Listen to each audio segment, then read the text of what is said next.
presensya mo pupugay ang lahat. Papuri kay Yahweh, Yahweh, Yahweh. Sa lahat ng oras, sa bawat araw, pinupuri at sinasamba. Ikaw ang tunay na Diyos, Hari ng mga hari, kapag kailanman di nagbabago.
liwanag ang iyong binibigkas. Sa sakit at karamdaman, sa latay mo, Jesus, angkin ang kagalingan.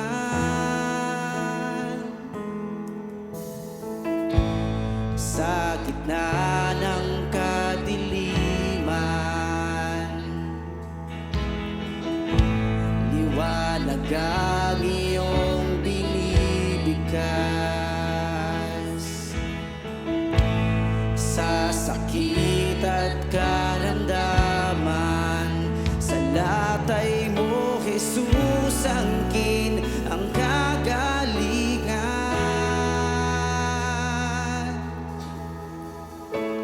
Salita mo, panghahawakan ko.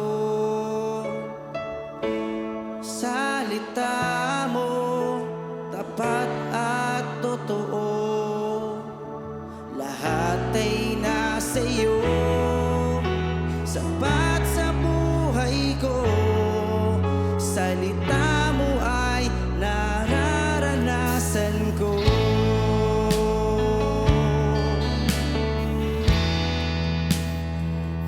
Oh, Jesus,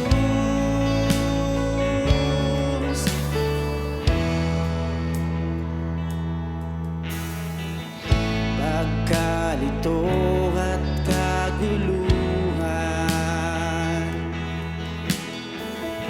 sagot mo ay kapayapaan.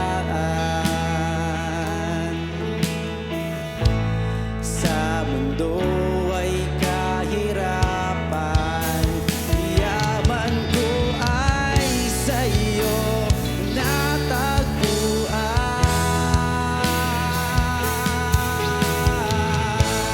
Salita mo, panghahawakan ko. Salita mo, tapat at totoo. Lahat ay nasa iyo, sapat sa buhay ko. Salita mo ay nararanasan ko.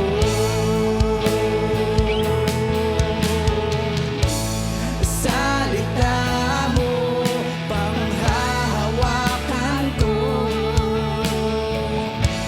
Salita mo, tapat at totoo. Lahat ay nasa iyo, sapat sa buhay ko. Salita mo ay nararanasan ko. Jesus, ikaw ang salita ng buhay.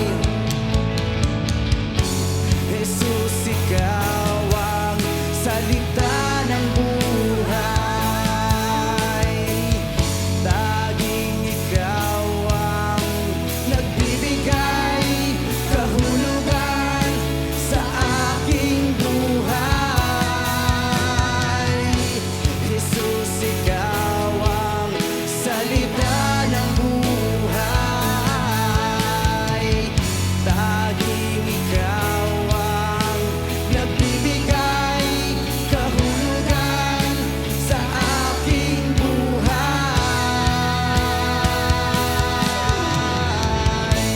Salita mo, panghahawakan ko.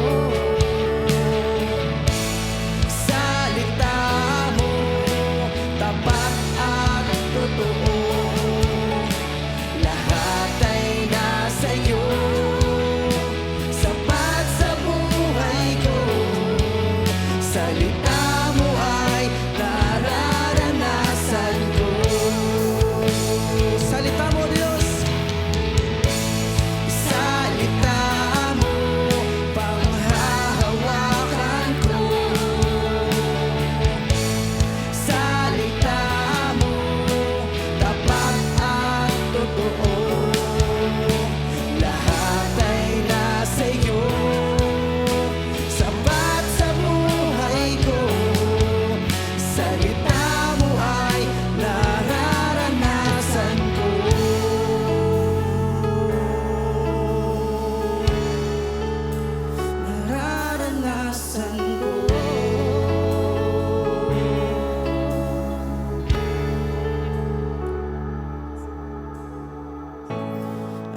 daanan ko.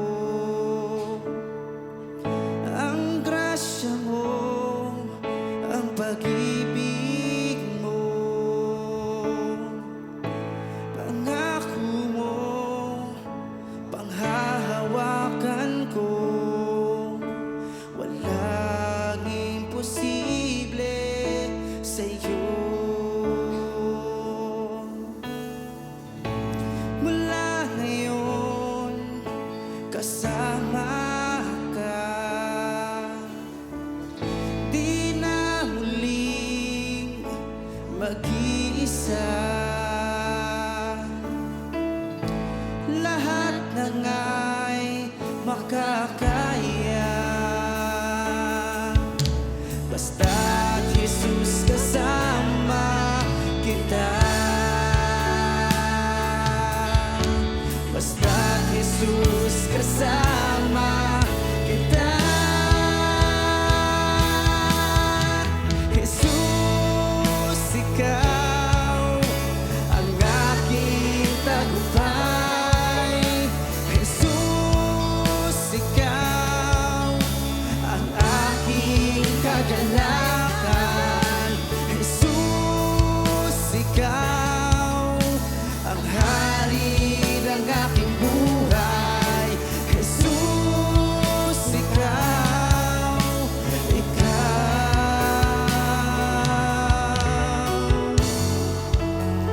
Hallelujah, salamat po sa pagsama mo sa aming Panginoon.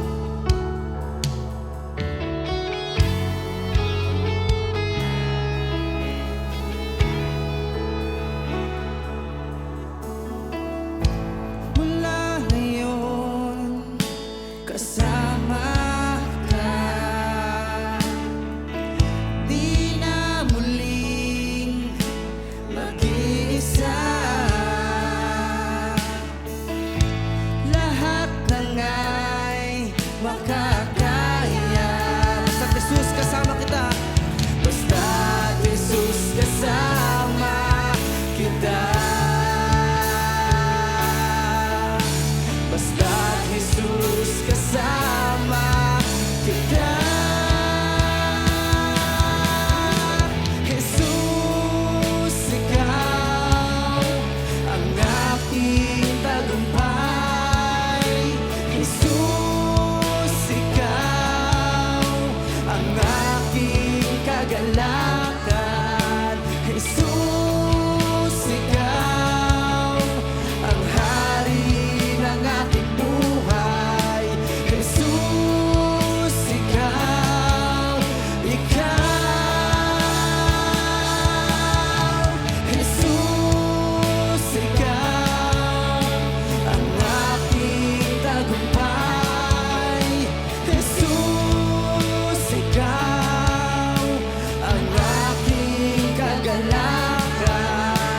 Jesus, ikaw ang hari ng aking buhay. Jesus, ikaw, ikaw. Jesus, ikaw ang aking tagumpay. Jesus, ikaw ang aking kagalakan. Jesus, ikaw ang hari ng aking buhay. Jesus, ikaw,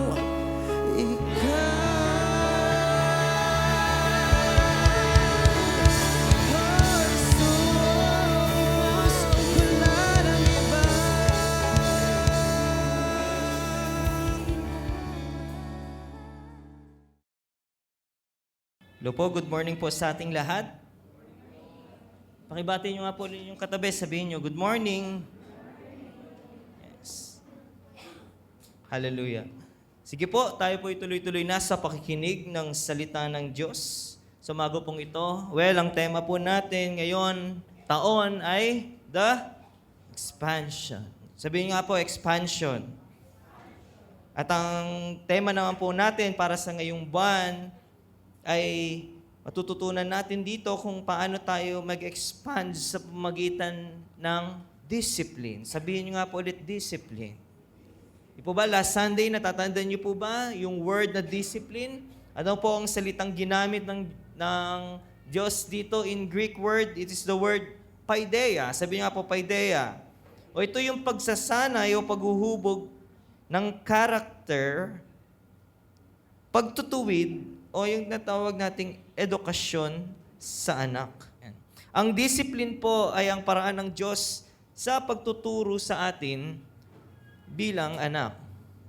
Ang discipline, ang paraan ng Diyos, di po ba, natutunan natin last Sunday, tayo ay tinuring ng Diyos na kanyang mga anak, di po ba? At bilang mga anak, kailangan dumaan tayo sa tinatawag na disiplina.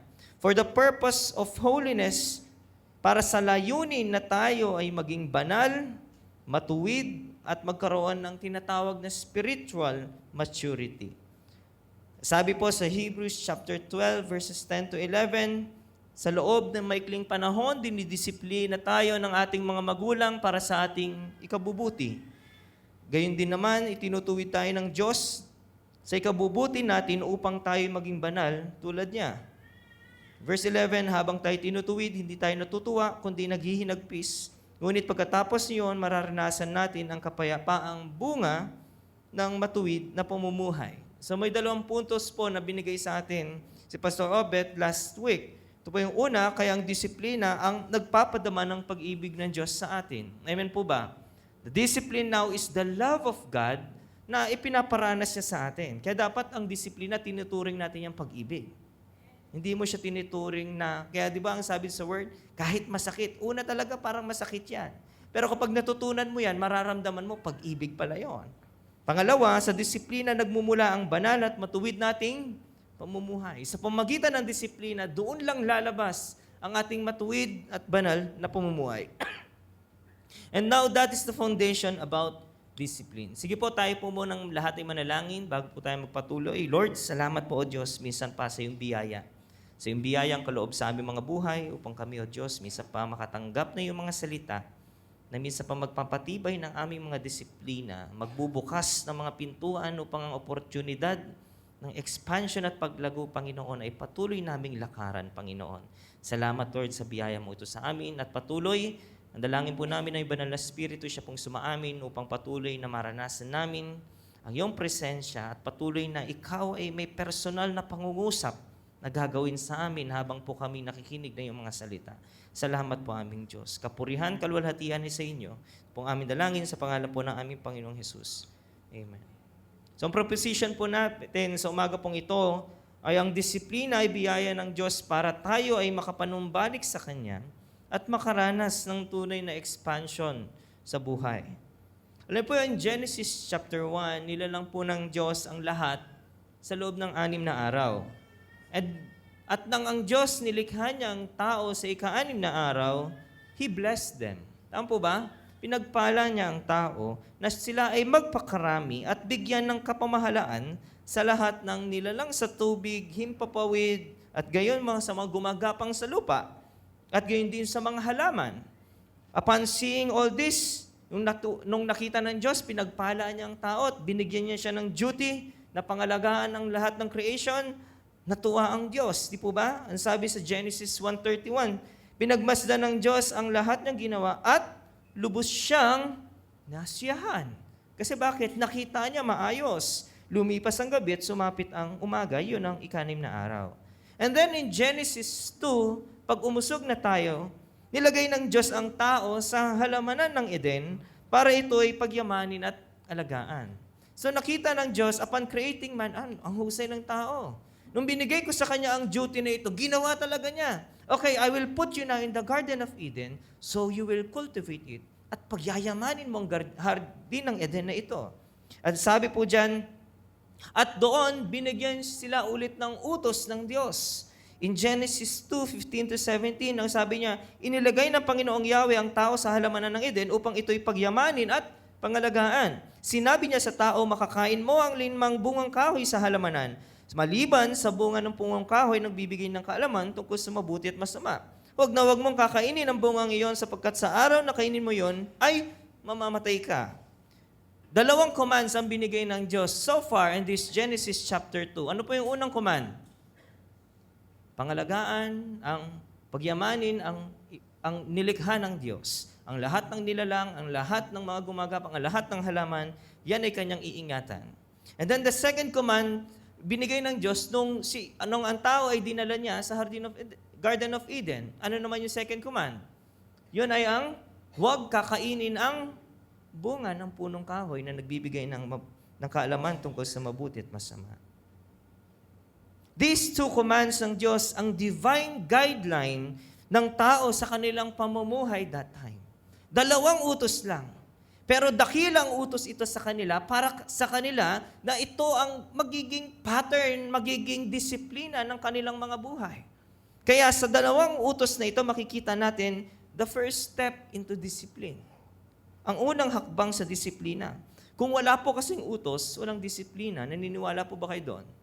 Walang pagmumula ng disiplina kung hindi ito'y magmumula sa utos. Kaya kapag pinagbulay natin, hindi tayo dinisenyo ng Diyos na walang direksyon, kundi dinisenyo tayo para sa buhay na may disiplina. Saan? Sa utos ng Diyos. Hindi yung bahala ka na sa gusto mong gawin, Adan, lalagay kita dyan, gawin mo ang gusto mo. Kainin mo ang gusto mo, sirain mo ngayon, ikaw na bahala dyan, iiwan na kita dyan, sa'yo na yan. Hindi po ganun ang Diyos. Ang sabi ng Diyos, I will give you a command so that you will live a life of discipline. Susundin mo ang dalawang utos na ito. We are originally designed, with discipline.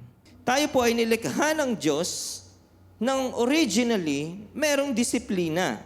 Sa unang utos, very good. Kaya ang Diyos, natuwa siya. Nakita niyo po ba yan? Natuwa ang Diyos nung makita niya yun na pinapangalagaan ng tao ang kanyang nilikha. Maganda ang disiplina nila, sumusunod sila. At sa pagbabasid dito ng Diyos, siya'y natuwa. Kaya nakita natin ang kaayusan, pagpapala, at kasiyahan ng Diyos sa kanyang nilikha. Pero sa ikalawang utos, nagkaroon na dito ng paglabag. Nagkaroon na dito ng kawalan ng disiplina. In Genesis chapter 3 verse 6, at ang punong kahoy ay napakaganda sa paningin ng babae. At sa palagay niya ay masarap ang bunga nito. Naisip din niya na kahanga-hanga maging marunong, kaya't pumitas siya ng bunga at kumain ito. Binigyan niya ang kanyang asawa at kumain din ito. Kinain nila ang bunga ng punong kahoy na nagbibigay kalaman. Yung pinagbabawal ng Diyos. Kaya imagine this, isang kawalan lang ng disiplina ang nagbago sa takbo ng kasaysayan ng creation. Pansin niyo po ba yun? Isang paglabag, isang kawalan lang ng disiplina ang nagpabago sa takbo ng nilikha ng Diyos, ng saan nilikha. Kaya sa simula pa lang ng Bible, ipinapakita na sa atin, ang disiplina ay hindi lamang tungkol sa pagiging maayos na pamumuhay ng tao. Hindi lamang ito sumasaklap para maging maayos ka, para maging matino ka, kundi ito ay tungkol sa pananatili ng tao sa loob ng kalooban ng Diyos. Amen po ba?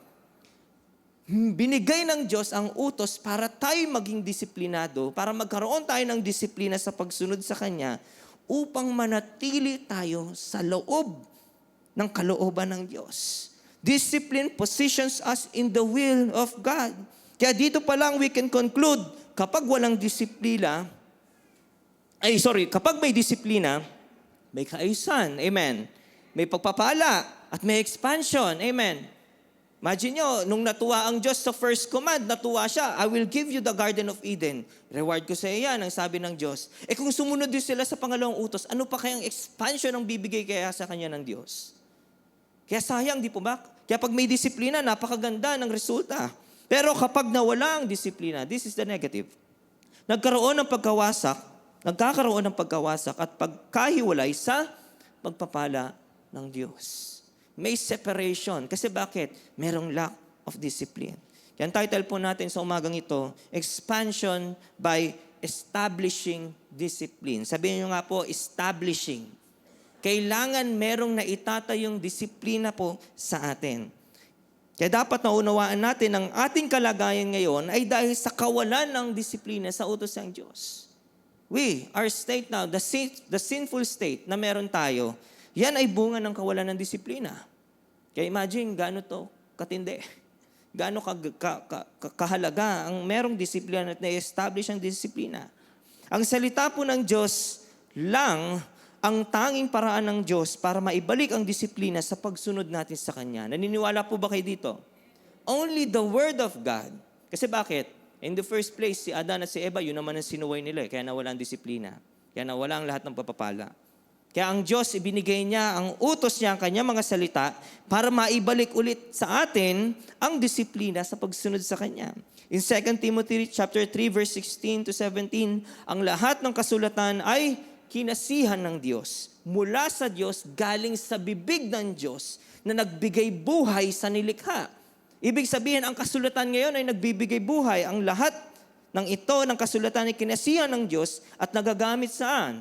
Sa pagtuturo ng katotohanan, sa pagtatama sa maling katuruan, sa pagtutuwid sa likong gawain, at sa pagsasanay para sa matuwid na pamumuhay. In verse 17, for the purpose upang ang lingkod ng Diyos ay magiging karapat-dapat at handa sa lahat ng mabubuting gawain. So makikita natin dyan, pakibalik sa verse 16. Ginagamit ang salita ng Diyos sa pagtuturo ng katotohanan. Kasi bakit? Nawala na ang disiplina, nawala na tayo sa katotohanan. Kaya kailangan ibalik tayo doon. Pagtatama sa maling katuruan. Kasi bakit? Mali-mali na ang alam natin. Di po ba? Pagtutuwid sa likong gawain. Kasi bakit? Pabaluktot na ng pabaluktot ang lipunan ngayon. Napansin niyo po ba yan? Ang dami ng liko. Ang dami ng gusto, lalaki sa lalaki, pwede na. Paliko na talaga ng paliko. Makasusunod, tao sa hayop nang maging relasyon. O kaya, hindi ko alam. Hindi po ba? Sa Indonesia, may isang lalaki kinasal sa pagong. Ba't mo siya kakasal sa pagong? Diba? Paliko talaga ng paliko. Ang pabaluktot na ng pabaluktot ang lipunan ngayon. Pagsasanay sa matuwid na pamumuhay. Kung hindi inutos yan, sana dapat tayo lahat matuwid. Kaso alam ng Diyos, kailangan natin ang kanyang mga salita. Kasi bakit? Nawala na ang disiplina natin sa pagsunod sa Kanya. Ibinigay niya ang kanyang salita upang turuan, itama, ituwid at sanayin tayo para magkaroon muli ng disiplina sa pagsunod sa Kanya. Well, baka po sabihin ninyo, bigyan yung argument, Pastor, kung si Adan at Eva nga, 2 utos lang, sumablay na eh. Paano pa kami ngayon makakasunod, Pastor?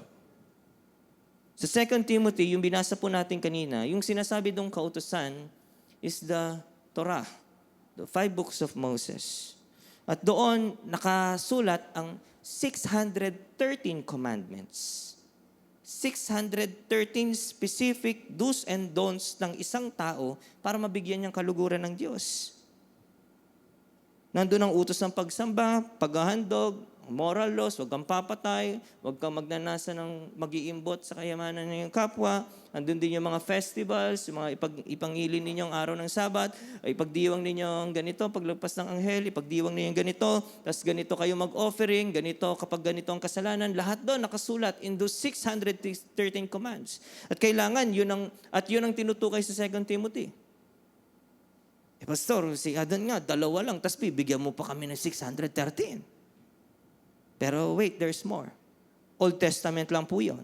Sa New Testament, merong 1,050 na utos ang Diyos, ang ating Panginoong Jesus. So ilan na? 1,600. Hindi po ba? Total of 1,600 plus na utos sa Bible. Lord, hindi ako Panginoon. Tao. Pastor, si Adan nga, sabi mo kanina, pangalawang utos pa lang, sumablay na. Paano namin susundin ngayon lahat yan? Paano kung ngayon susundin ang lahat ng ito? Itong po ngayon ang mabuting balita. May isang tao na sumunod sa hindi natin kinayang sundan. Lahat ng 1,600 na yun, may isang tao talagang perfect. Sabi niya po, perfect. Perfect na sinundan ng lahat ng yun. Wala siyang naging pagkakasala. Wala siyang nilabag kahit isa. Ang sabi po sa Romans 5:17, dahil sa kasalanan ng isang tao, ang tinutukoy po dyan ay si Adan. Dahil sa isang kasalanan ng tao, naghari ang kamatayan sa buong mundo. Yan po yung sasabi ko kanina.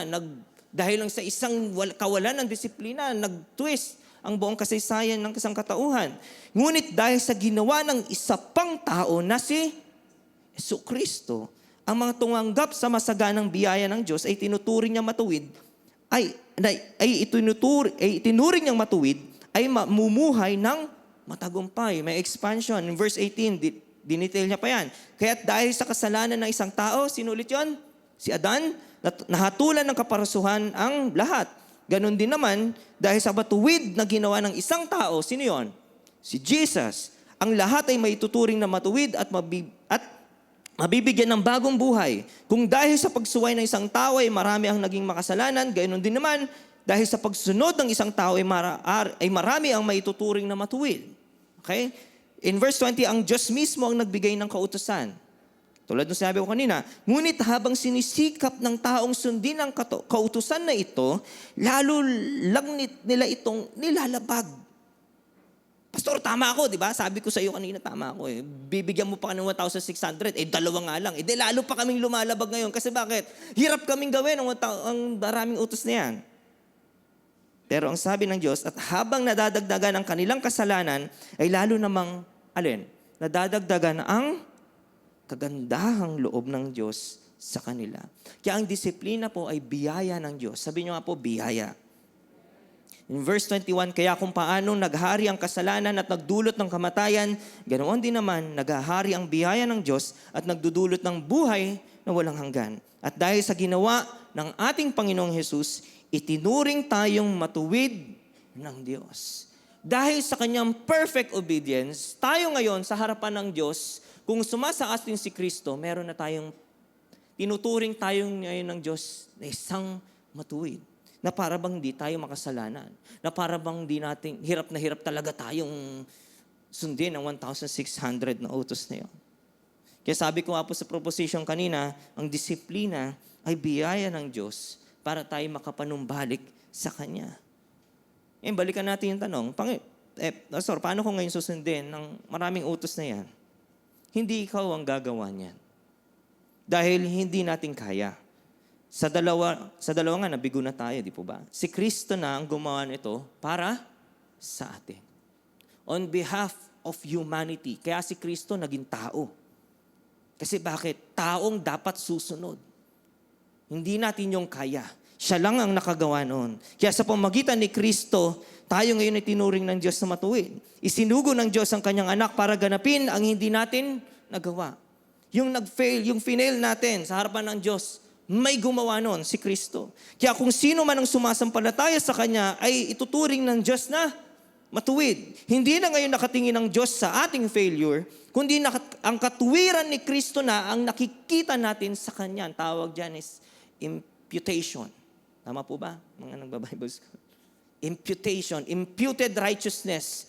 Itinanim sa atin, ininject sa atin ang katwiran ni Kristo, ang pagiging perfect niya sa pagsunod sa kautusan ng Diyos. Kaya ang Diyos ngayon ang tingin niya sa atin, we are the same like Christ. So ibig pa sabihin, Pastor, hindi ko na gagawin yung 1,600 kasi total, ginawa na yun ni Jesus pala. So lusot na ako ng Pastor ha. So ngayon gagawin ko na yung gusto ko ha. I will live now by grace. Basta punong-puno lang sa akin, kahit magkasala ako, di naman ako tinitignan ng Diyos, tinitignan naman niya yun. Ang tawag doon, bumabalik ka lang sa kawalan ng disiplina. Amen po ba? Inuulit lang natin yung ginawa ni Adan. Amen po ba? Maling-mali po yun. Dahil si Kristo ngayon ay sumasa atin na ibalik na ang disiplina ng pagsunod natin sa Diyos. Kaya dapat ganyan po natin siya nararamdaman. Dahil sumasa atin si Kristo na ibabalik yung disiplina natin. Ginaganahan tayong sumunod sa Diyos. Amen po ba? Nararanasan niyo po ba yun? Parang gusto ko na ngayon sumunod nito ha. Dati ayaw ko naman eh. Pero ngayon, bakit sunod na sunod? Parang naiudyukan na akong sumunod. Na ibabalik ang disiplina dahil sa pakikipag-isa natin kay Kristo. At ang disiplinang ito ay hindi basta na lang lumitago sa atin na para bang, meron na ako nito. Kayo, wala kayo, kawawa naman kayo. Hindi yan, galing sa'yo. Ito ay ginawang proseso ni Kristo sa buhay ng isang mananampalataya. Ang disiplina po ay isang proseso ginawa ng ating Panginoong Hesus sa isang believer. Ito ang tinatawag nating discipleship. Sabi niyo nga po, discipleship. Ang discipline ay ang proseso ni Kristo para ang discipline ay muling maitayo sa ating mga buhay. Ang sabi po sa Matthew 28:19-20, therefore, go and make disciples. Sabi nga po ulit, disciples. disciples of all the nations. Hindi lang basta ordinaryong believer. Kung hindi ang sabi ni Jesus, disciples. Ito'y bago siya umakyat sa langit. This is His last word and commandment to His disciples na ginawa. Go and make disciples, baptizing them in the name of the Father and Son of the Holy Spirit. Verse 20, ito yung prosesong gagawin. Teach these new disciples to, obey all the commands I have given you. Kaya susunod pa rin talaga tayo. Amen po ba? Talaga, susundin natin lahat ng 1,600 na yun. Pero may iba doon na tinapos na ni Jesus. Pero yung 1,000 talaga yung kailangan susundin pa rin natin yan. And be sure of this, I am with you always, even to the end of the age. Ang salitang discipline ay may kaugnayan sa Greek word na paideia, yung pinag-aralan po natin last week. Na nangangahulugang training o proseso ng pagsasanay. At ang taong, so yung paideia, yan ang process. Sabi nga po, process. Pero yung taong dumadaan sa proseso, ito yung tinatawag nating disciple. Sabi nga po ulit, disciple. Ang salitang disciple ay mula sa Greek na matetes. Nang ibig sabihin ay student o learner. Ikaw ay isang matetes, tayo ay isang matetes, ibig sabihin we are a student or learner. Kaya kung itutulad natin, kung tayo ay mga disciple, ang salita ng Diyos ang ating eskwelahan. Yan. Diyan tayo mag-i-enroll. Diyan tayo matututo. Kaya kailangan binabasa natin siya, sinusunod natin siya. Kasi bakit? Kapag hindi ka na-enroll, wala ka mapapakinggan, wala ka maririnig, wala ka mababasa, walang magbabago sa'yo. Amen po ba? Dito tayo tinuturuan, sinasanay at hinuhubog upang mamuhay ayon sa kalooban ng Diyos. Ngayon, sasagutin naman po natin ang isang mahalagang tanong. Nakita na natin kung gaano kahalaga ng isang tao yung manumbalik sa Kanya, ang discipline, at ginawa yon sa pamagitan ni Kristo na siyang sumasa atin. At ngayon, dahil si Kristo yung sumasa atin na, we have now the capability to retain that discipline, manumbalik sa disiplineng yon sa pamagitan ng pagsunod sa salita ng Diyos. Ngayon ang tanong, nakita na natin yon. Paano ma-establish ang discipline sa ating buhay? Alam natin ngayon, pero mahalaga, may gagawin tayo. Di lang natin siya inalam. Amen po ba? Tingnan natin ito sa paraan ng discipleship ni Jesus sa kanyang mga alagad. Una, para ma-establish ang discipline sa ating buhay, follow Jesus. Sabi nga po, follow Jesus. Sumunod tayo kay Jesus. Be a disciple of Jesus. Kung gusto mo magkaroon ng discipline, pa-disciple ka. Amen.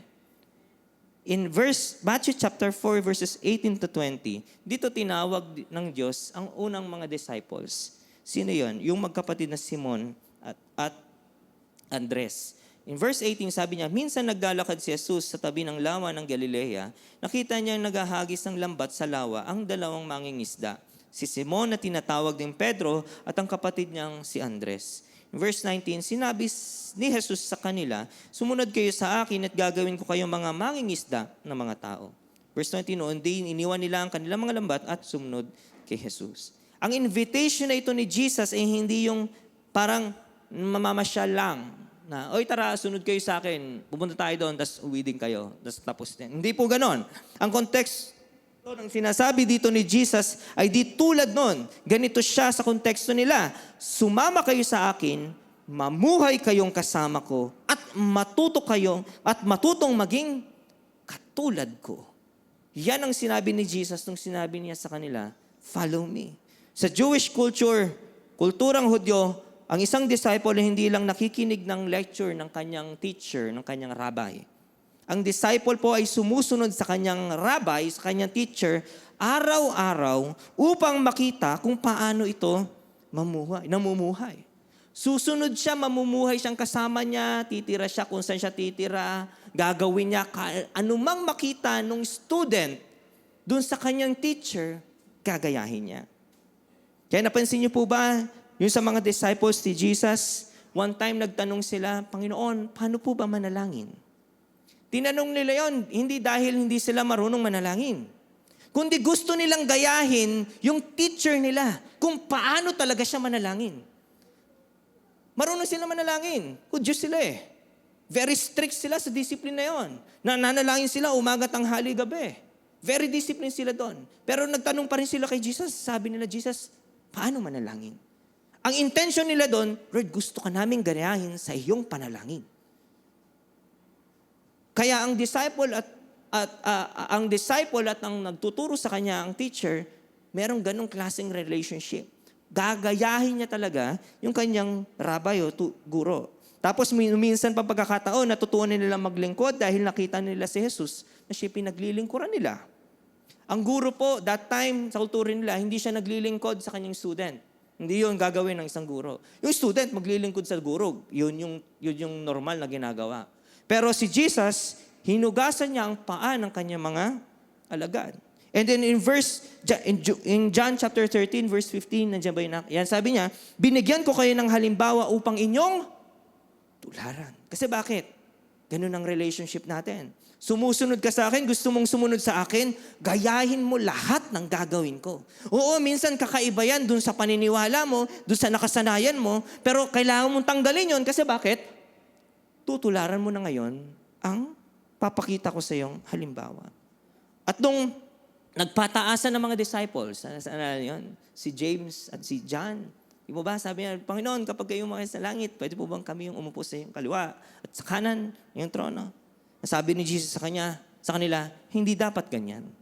Ang sino mang gustong maging dakila ay dapat maging lingkod.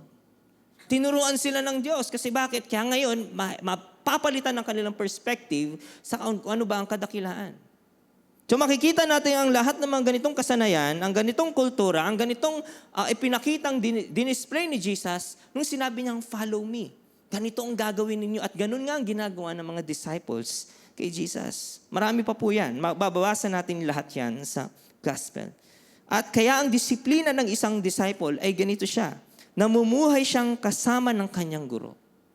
Daily, walang patid, iiwan niyang kanyang tahanan, mamumuhay siya ngayon sa tahanan ng kanyang guro. Kung nasaan ang guro, nandun siya.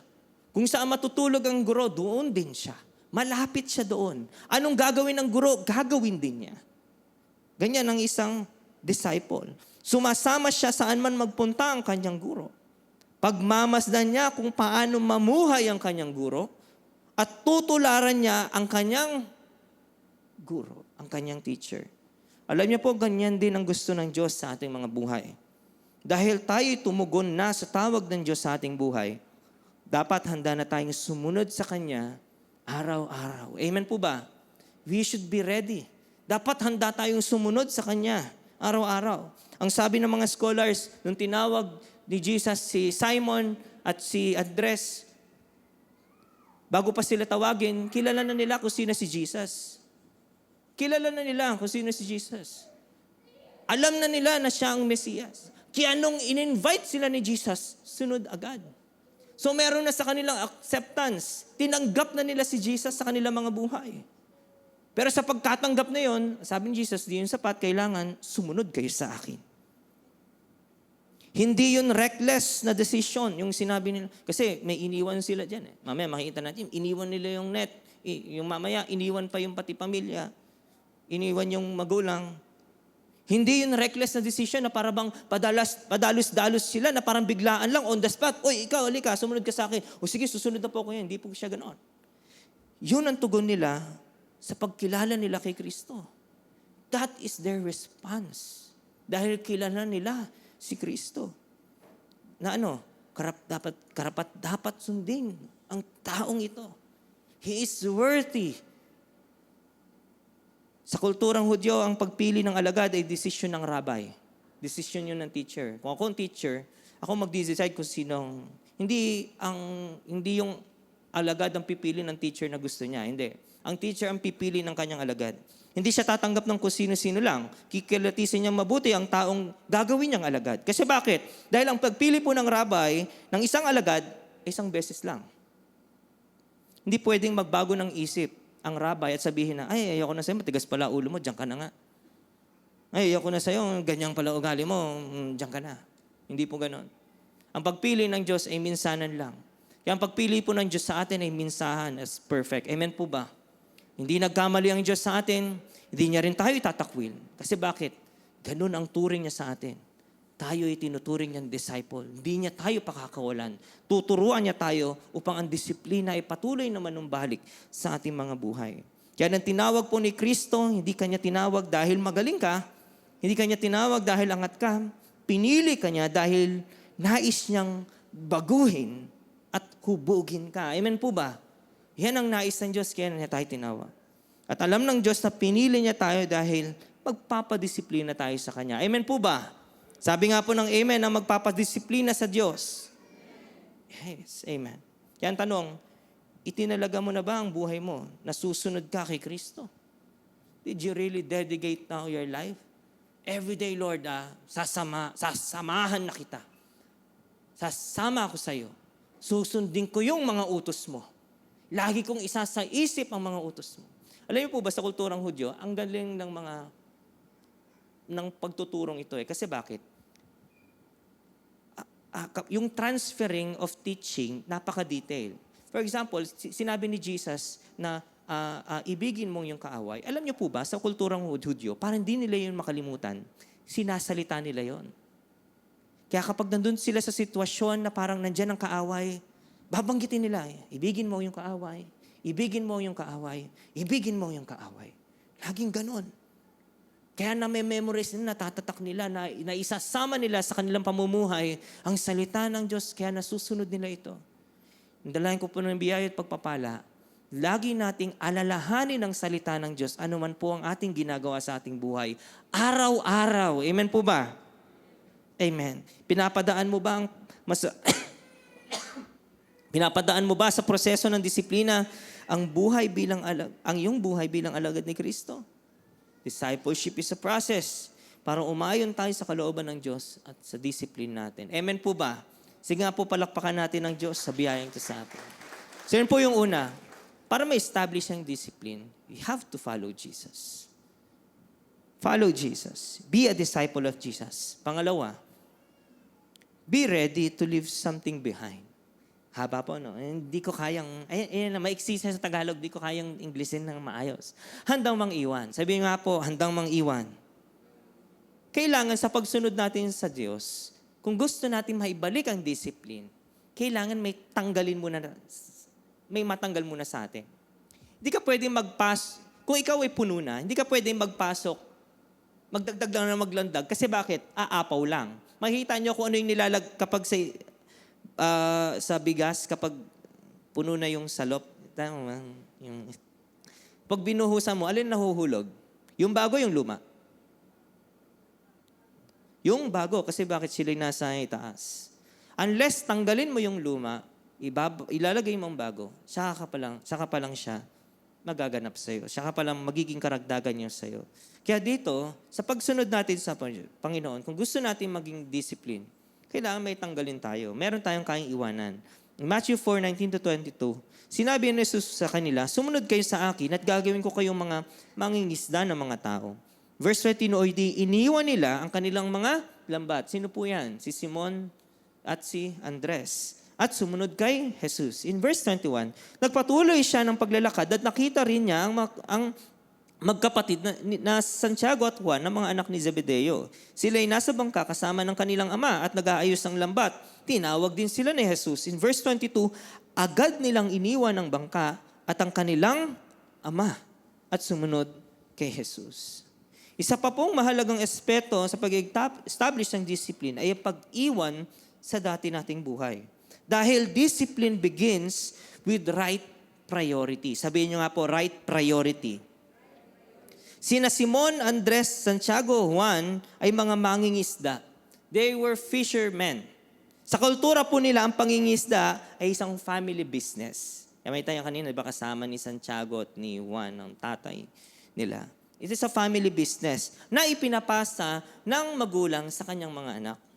Kaya ang pag-iwan nila sa lambat ay ibig sabihin, iiwan din nila ang kanilang kabuhayan at ang expectation ng pamilya nila sa kanila. Sa kulturang Hudyo po, ang kulturang Hudyo ay katulad nating mga Pilipino. We are tied with our families. Patindi ang malakas ang loyalty natin sa ating pamilya. Kaya sa pag-iwan nila sa lambat, Nakataya na pwede silang i-reject ng kanilang pamilya. Nakataya yon. Pero hindi absolute. Mamaya natin. O kaya matanggan sila ng mamanahin. Kasi bakit? Iniwan sila. Hindi sila nagdesisyon na iwan ang lambat dahil wala na silang pakialam sa kanilang pamilya. Hindi yun ginawa ng mga disciples si Jesus. Sawa na ako sa magulang ko, dyan na nga kayo, iwan ako na, sama na lang ako kay Jesus. Hindi po siya ganon. Mahal nila ang kanilang pamilya. Kaya sa pag-iwan ng lumang buhay, hindi ito pagtalikod sa kasalukuyang buhay na meron ka, kundi pagpabago ng sentro ng iyong buhay. Sabi niyo nga po, sentro.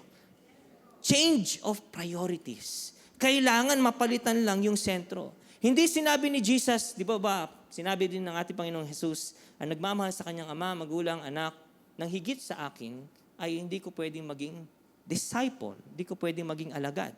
Hindi sinasabi na ni Jesus na huwag mo mamahalin ang iyong pamilya, ang iyong asawa, ang iyong mga anak, na parang iwan mo na lang sila, bahala sila, lalaki din yung mga. Hindi po gano'n ang sinasabi dito ni Jesus. Kundi sinasabi niya, change your priorities. Nandyan pa rin sila, mahal mo pa rin sila, kaso ako na lang yung number 1 ngayon. Ako na ngayon ang priority mo. Kasi, sinabi ng talatang ito na iiwan nila totally ang kanilang pamilya. Hindi yun sinabi. Dahil kapag pinagmasdan natin ang buhay po nila, kasama pa naman nila ang kanilang pamilya. Naalala niyo po ba yun? Nung nag-mission pa si Jesus, saan sila natutulog minsan? Sa bahay ni Peter. Kaya nung minsan doon po sila napunta, nakita nila may sakit yung biyanan ni Peter na babae. Yung biyanan niyang babae, may sakit. Pinagaling ni Jesus. Ibig sabihin, nandun pa rin sila, hindi naman nawala. Pero kaya nga sinasabi dito ni Jesus, change your priorities. Hindi naman sinasabing iwan mo yung mga magulang mo, mga anak mo, kaibigan mo, trabaho mo, mag-resign ka. Sabi ni Lord. Uso ngayon.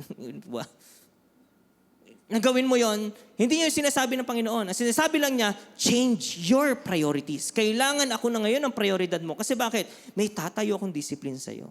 Sa akin lang magmumula, kay Kristo lang, sinasabi niya, sa akin lang magmumula ang disiplinang ito. Kaya unless hindi maibang priority mo, naku, mahihirapan kang establish ang discipline na ito. Tapos naalala niyo po ba yung mga magulang naman ni James at ni John? Yung sinasabi ko po kanina, ang nag-request doon na umupo sa kanan at sa kaliwa ay ang nanay ni James at ni John. So ibig sabihin, makita natin, naging disciple din ng mga magulang. Kasama sila. Sumasama din sila kay Jesus. Hindi nawala ang relasyon. Hindi nasira ang relasyon. Napagtibay pa ito lalo ng pakikipag-isina nila kay Kristo. Amen po ba? Kasi bakit? Nakakasama nila ang pamilya nila. At dito po nagsisimula ang discipline. Saan? Sa change of priority. Sa pagtatayo po ng disiplina, kailangan meron kang aalisin at ipapalit na bago. Walang bagong mabubuong disiplina kung pareho pa rin ginagawa yung luma at bagong disiplina. Amen po ba? Mahirap yon. Binagsasabay mo. Halimbawa na lang po, kailangan kasi tanggalin ang luma at maglagay ng bago. Halimbawa, libangan versus spiritual life. Hindi pwedeng pagsabayin. Sabi mo sa katabi mo, hindi pwedeng pagsabayin. Yung nawawala ang oras mo sa spiritual life dahil sobra-sobrang oras mo sa paglilibang. Hindi pwedeng pagsabayin. Kailangan may tatanggalin ka. Kaya nga po yung mga disciple ko noon, nang nagtatanong sila sa akin, yes, nahihirapan po ako mag-devotion. Tatanungin ko sa kanila, paano ba ginagamit ang oras mo? Saan mo inaalat yung devotional time mo?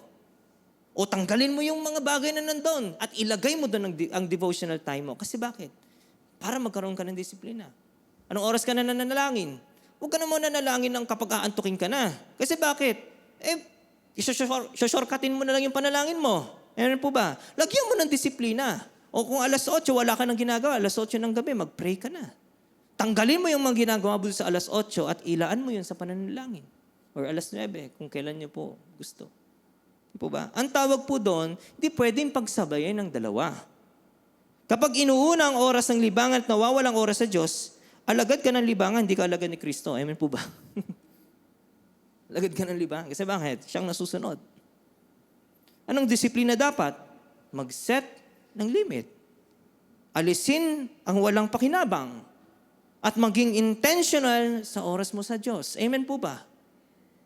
Katulad nung 4 kanina na tinawag ni Jesus, the 4 disciples, hindi nila iniwan ang pangingisda dahil masama ang pangingisda. Mabuti ang pangingisda. Okay lang din po sa atin na maglibang. Pero may oras. Sabihin niyo nga po sa katabi mo ulit, may oras. Hindi nila iniwan ng pangisda dahil masama ito, pero handa nila itong iwan para sa mas mataas na disiplina. Kasi bakit? Walang pwedeng pumasok na disiplina hanggat wala ka munang inaalis. Kung gusto nilang maging disciples ni Jesus, pinili nilang iwan ang lahat para sumunod kay Jesus. Kasi bakit? Alam nila mako-compromise ang pagsunod nila sa ating Panginoong Jesus kung di nila iiwan iyon. Pangalawa, anong mga hindi pwedeng pagsabihin? Kayamanan versus Diyos. Pamilyar tayo dyan. Matthew 6:24, hindi kayo maaari maglingkod ng sabay. Saan? Sa Diyos at sa kayamanan. Hindi pwedeng sabay. Hindi pwedeng pareho mong ginagawa. Kasi bakit? May mapapabayaan ka talaga. Walang disiplina doon. Sabi niya po, walang disiplina doon. Hindi dahil masama ang kayamanan, kundi sino bang priority mo sa dalawa? Anong dapat disiplina natin dito? Una ang Diyos. Sa araw ng pagsamba, dapat nasa simbahan ka. At wala sa sideline o trabaho. Amen po ba? Kasi bakit? Yun ang oras mo sa Diyos. Yun ang disiplinang itinatayo sa iyo ng Diyos. Kaya pwede po bang palakpakan natin ng Diyos dahil nandito po tayo ngayon? Amen. Kapag oras naman ng trabaho, okay, siyempre may trabaho naman talaga tayo. Magtrabaho ka. Pero, kasama mo ang Diyos dahil priority mo na siya. Amen po ba?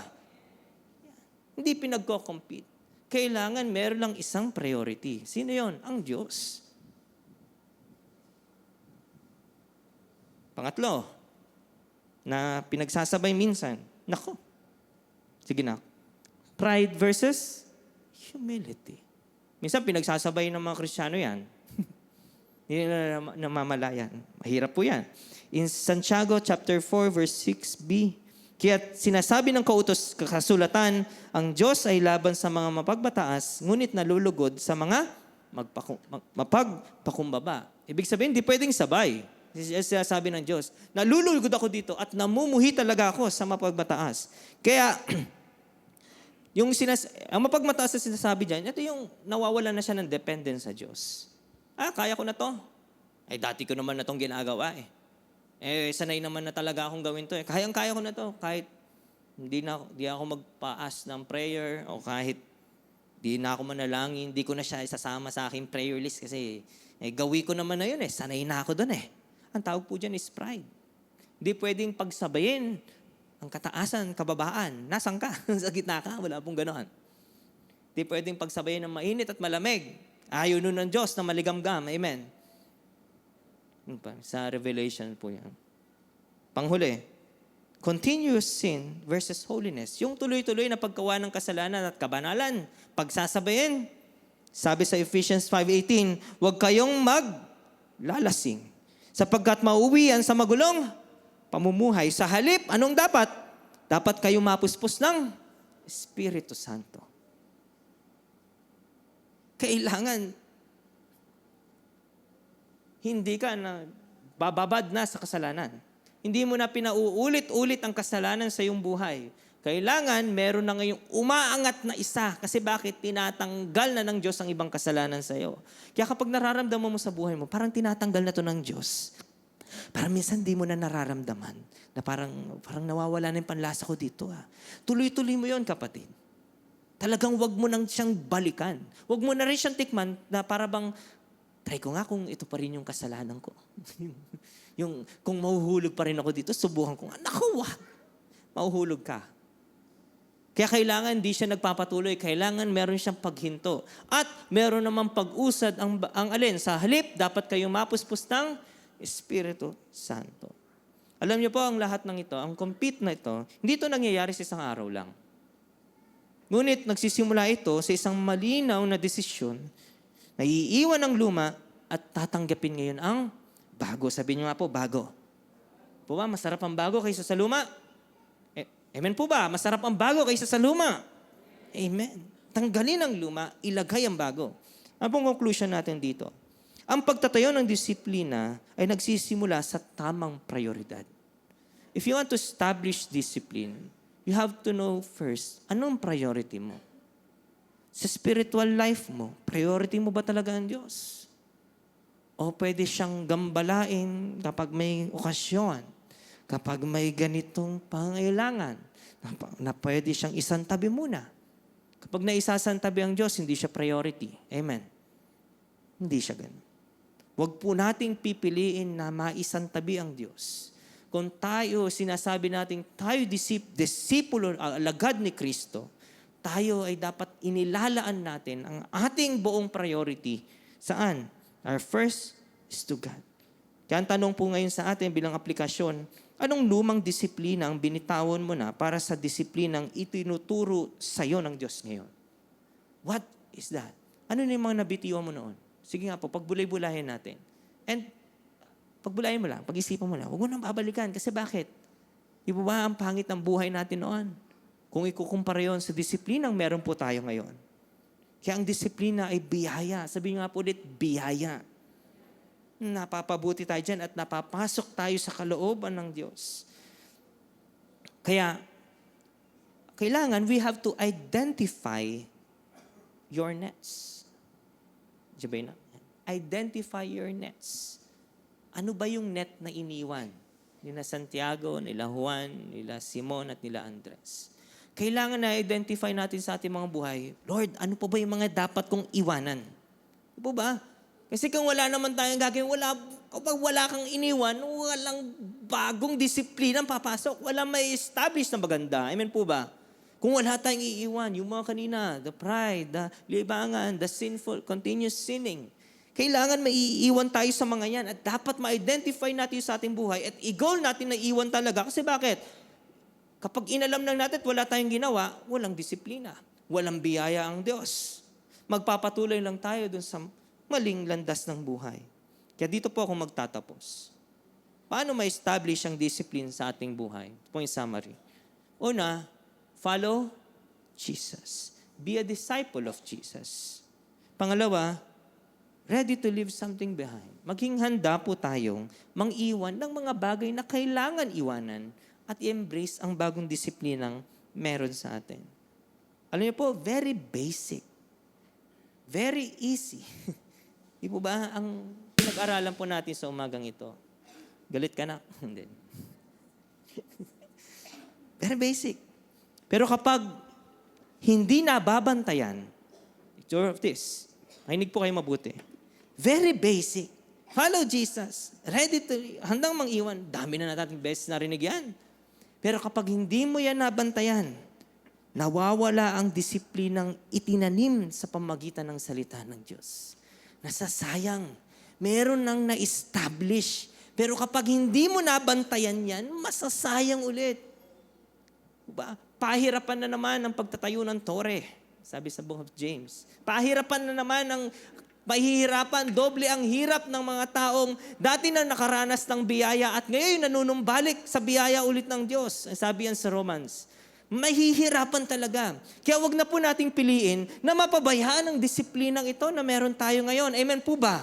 Kaya kung ikaw ay nananalangin na sa Diyos, remain in your prayer. Amen. Pagtibayin ang iyong pananalangin. Kasi bakit? Yan ang magandang disiplinang meron po tayo ngayon. Ngayong linggo, nandito po kayo. Make sure next week, nandito po ulit kayo. Amen po ba? Kasi bakit? Magandang disiplina na yan ng Diyos sa atin na hindi natin dapat pabayaan.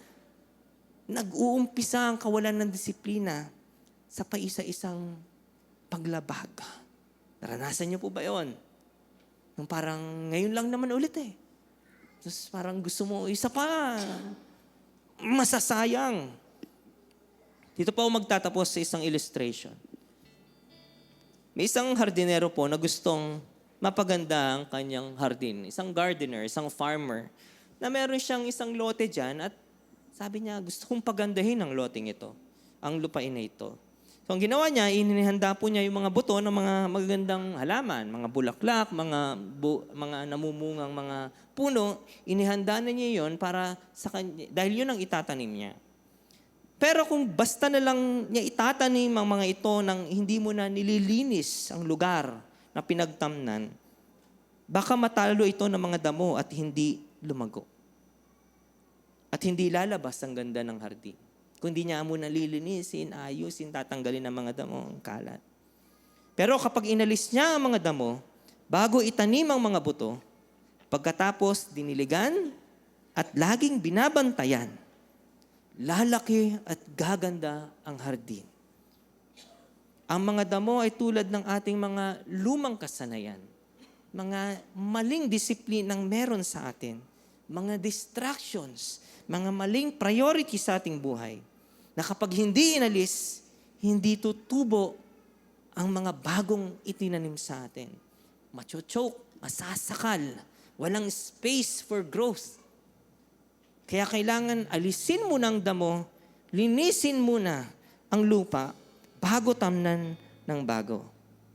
At ilagay ang mga bagong buto, saka pa lang doon ilalagay para walang maging hadlang sa paglago nito. Ang nais po ng Diyos para sa ating buhay is a life of blessing. Amen. A life of expansion. Amen po ba? Yan naman talaga yung original eh. Nung kay Adan at kay Eva, yan naman talaga yung original. Natutuwa ang Diyos kapag may discipline. Kasi gusto niya, nararanasan natin ang bunga ng discipline na ito. Ang blessing at ang expansion sa ating buhay. Pero magaganap lamang yun when we discipline ourselves according to the Word of God. Kapag dinesisyon natin sa ating buhay na una, isuko ang ating buhay sa ating Panginoong Jesus. Gawin siyang priority. Sundin siya. Ano man ang sinasabi na ginagawa niya, na naririnig natin sa kanya mga salita, gagawin natin. Kasi bakit? Yun ang paraan ng Diyos. Yun ang proseso ng Diyos para ang discipline ay muling maitayo sa ating mga buhay. Kaya, reflect your life now. Sige po tayong lahat ay tumayo. Reflect your life.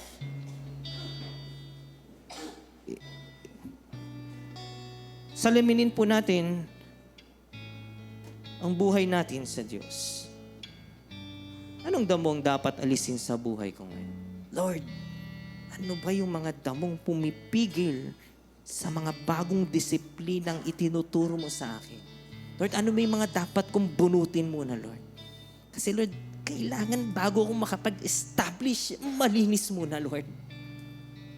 Linisin niyo po muna ako, Panginoon, ng iyong banal na dugo, ng iyong katwiran. Idamit mo sa amin ang iyong katwiran ito, Panginoon, upang maging handa ang aming mga lupa, ang aming mga buhay, maging matabang lupa ito sa inyong harapan, na anumang itatanim niyo sa amin, Panginoon, ay masagana itong mamumunga, masagana itong lalaki, at masagana itong darami sa aming mga buhay.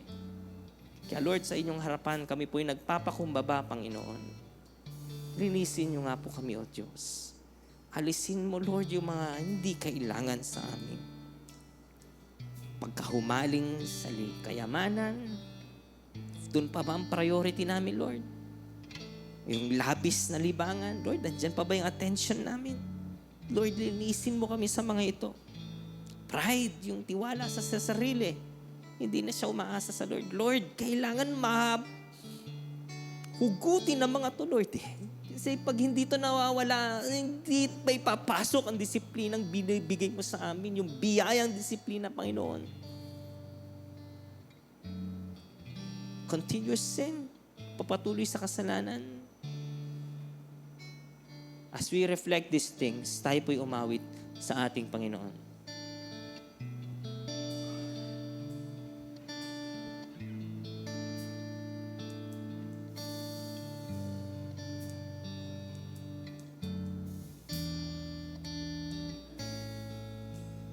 Buhay ko'y sadyang laan lamang para sa iyo. Gamitin mo ang aking buhay para maglingkod sa iyo. Ang buhay ko puno ng sigla mula nang makilala ka. Buhay ko'y iyong binago, kaya ngayon'y maglilingkod sa iyo.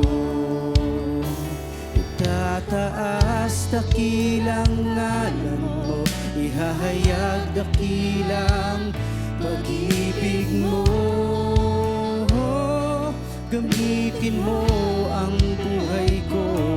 Mahal kita, Panginoong Hesus. Ibibigay lahat para sa iyo. Susunod sa mga yapak mo. Iaalay sa iyo ang buhay ko dito. Itataas dakilang ngalan mo. Ihahayag dakilang pag-ibig mo. Gamitin mo ang buhay ko. Mahal kita, Panginoong Hesus. Ibibigay lahat para sa iyo. Susunod sa mga yapak mo. Iaalay sa iyo ang buhay ko ito. Itataas dakilang ngalan mo. Ihahayag dakilang pag-ibig mo. Gamitin mo ang buhay ko. Mahal kita, Panginoong Hesus. Ibibigay lahat para sa iyo. Susunod sa mga yapak mo. Iaalay sa iyo ang buhay kong ito.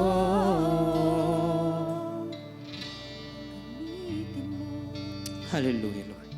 Hallelujah, Jesus.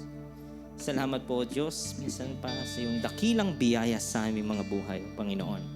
Thank you, Lord, for this gift. Thank you, Lord, for this grace that you've given to us. Sa oportunidad, Panginoon, na kami minsan pang makapanumbalik, Lord, sa inyo. Sa pamagitan ng disiplina sa iyong mga salita. Hayaan niyo po, Diyos, na sa iyong harapan, ang aming mga buhay ay maging suko sa inyo, Panginoon. Isuko namin siya sa inyo, sa iyong anak na si Kristo Jesus, na siyang matuwid, na siyang tunay na nakasunod fully in your words, Lord. Hayaan niyo po, Panginoon, ng aming mga buhay ay tularan ng ginawa po ng aming Panginoong Jesus nito. Lord, walang ibang direksyon kang binigay para makapanumbalik ang disiplina at ang relasyon ng tao sa inyo. Unless a man accept Jesus in his life. Lord, narito ang aming mga buhay, Panginoon. Tunay po naming tinanggap si Kristo, Panginoon.